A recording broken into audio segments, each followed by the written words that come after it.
Okay, let's dive into this. Have you ever actually stopped to think about what it means to be human today? I mean, really, truly think about it. We are constantly walking around with supercomputers in our pockets, algorithms are dictating who we date and what we buy, and our biological data is just constantly syncing to the cloud. So, welcome to This Explainer. Today, we're going on this incredibly fascinating journey to deconstruct the very idea of humanity. We're going to be looking at some profoundly deep research that suggests the human, at least as we've historically understood it, might actually already be disappearing. So the big question up front is, are we already post-human? I want to defamiliarize you for just a second. I want you to think about your own identity, your life story, your memories. How much of that is purely biological, and how much is just inextricably linked to your devices, your digital footprint, or the synthetic environment all around you? Are you, right now in this moment, a hybrid of human and machine? Well, the research we're exploring today argues that the answer is a resounding yes. Section 1. Welcome to Posthumanism.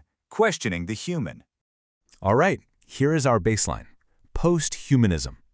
Based on some really compelling research by scholar Yuqin Zhang, posthumanism completely upends that old Enlightenment-era understanding of a central, unchangeable human nature. You know, the idea that we're the absolute independent center of the universe. It's this emerging theory that says, hey, we can't define humanity in a vacuum anymore. We literally have to introduce ecological and material dimensions into the mix. We have to recognize that human, machine, and nature are now fundamentally, permanently integrated. Now, what's really interesting about this slide is the stark contrast it sets up.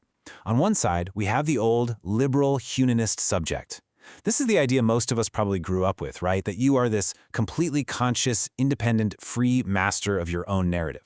But on the flip side, Zhang's research points out that rapid biotech and information technology advances are replacing that old model with the post-human subject.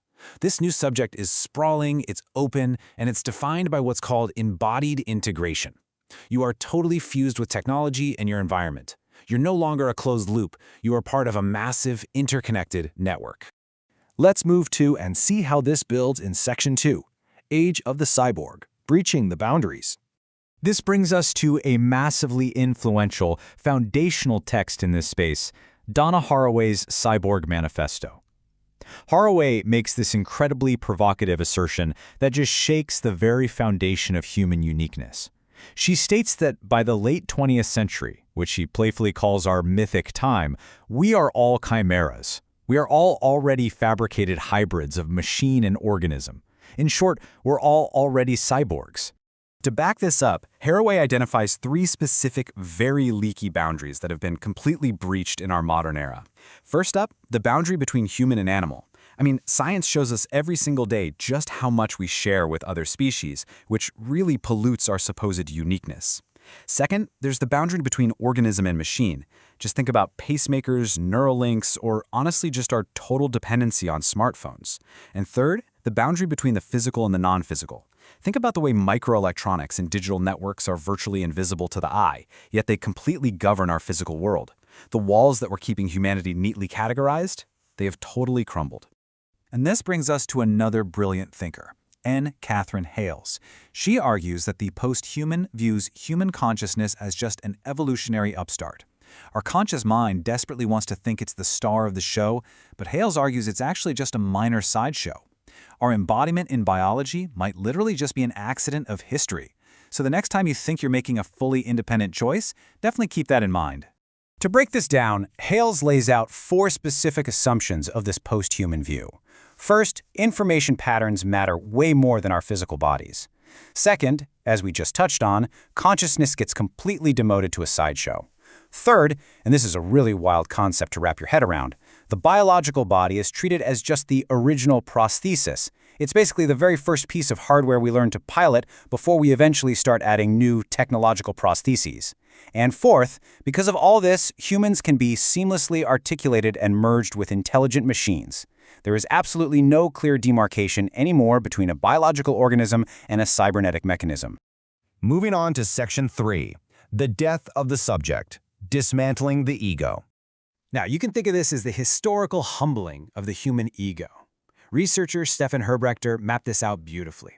Back in the 19th century, Darwin showed we're governed by biology, not just sheer free will, while Nietzsche started critiquing the objectivity of the subject. Then Freud came along in the early 20th century and basically proved we aren't even masters of our own minds, all things to the unconscious. Marx pointed out that we are subjects of much larger economic ideologies. And by the time thinkers like Foucault arrived in the mid to late 20th century, they were arguing that our very identities are actually programmed by societal power structures and biopolitics. Century by century, layer by layer, the idea of the independent human has been systematically dismantled. So, the crucial point is that our identity might actually just be an illusion. Post-structuralist thinkers argue that the very language we use to say "I am" is entirely inherited from society. In a very real sense, your identity is an effect of misrecognition. You are being spoken by outside cultural forces, rather than being the purely independent author of your own thoughts. Section 4. Rewriting the Human Story. The Autobiography Problem. Now this introduces a pretty massive complication. Because if we aren't fully in control, well, who or what is actually writing our autobiography? Academic theory uses a really dense term for this, prosopopia. But to translate that into an accessible metaphor, it essentially means conferring a face or a mask onto a narrated experience. When you tell your life story, you're taking this incredibly messy, disjointed network of experiences, some biological, some technological, some entirely unconscious, and you're forcing a neat little mask over it just so it makes sense. Autobiography, it turns out, is kind of just a rhetorical trick.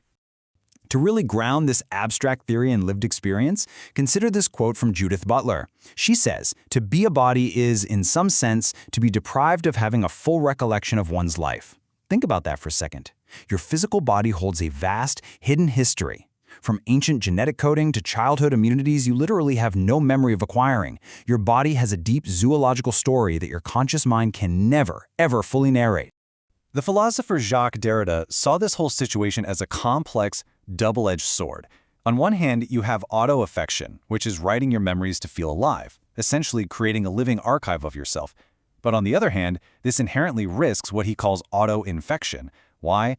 Well, because to write about yourself objectively, you basically have to freeze yourself in time. You have to look at yourself as if you are a finished, lifeless object. The process is constantly threatened by unpredictable, unconscious forces, and it becomes almost poisonous to the living, breathing, totally unpredictable reality of who you actually are. Section 5. Cyborg or Goddess, the Final Frontier. And this brilliantly illustrates Donna Haraway's broader ecological view. Because posthumanism decenters the human, it forces us to adopt a non-anthropomorphic sensibility. Meaning, it's no longer just about us sitting comfortably at the top of the pyramid. It's about multi-species flourishing. We are completely forced to reconsider our ethical place alongside companion animals, ecosystems, and yes, even the machines and networks we've built around ourselves. Researcher Elaine Graham points out impartially that this might actually represent a massive shift in how we view religion and society. Secular modernity relied on very strict boundaries, separating humanity from nature, separating us from technology, and from divinity. But the post-human era might be leading us right into what she calls the post-secular. Just as post-humanism blurs the lines between human and machine, post-secularism blurs the distinctions between the immanent and the transcendent, basically the line between the physical here and now and the sacred divine. Which brings us right back to Haraway's most provocative statement, the one that really anchors this entire shift. She says, "I would rather be a cyborg than a goddess." It is a total, unapologetic rejection of this idea of pure, untouchable human divinity, in favor of fully embracing our messy, integrated, fabricated, and completely hybrid reality. So, we leave you with this final thought to ponder today. As the boundaries of what makes you human continue to dissolve into technology and ecology, is there still space for a religious or spiritual dimension in this post-human vision? And perhaps more intimately, if you are indeed a sprawling, interconnected cyborg, a network of biology and data, who or what is really writing your life story? Thank you so much for joining us on this explainer, and as always, keep questioning the narrative.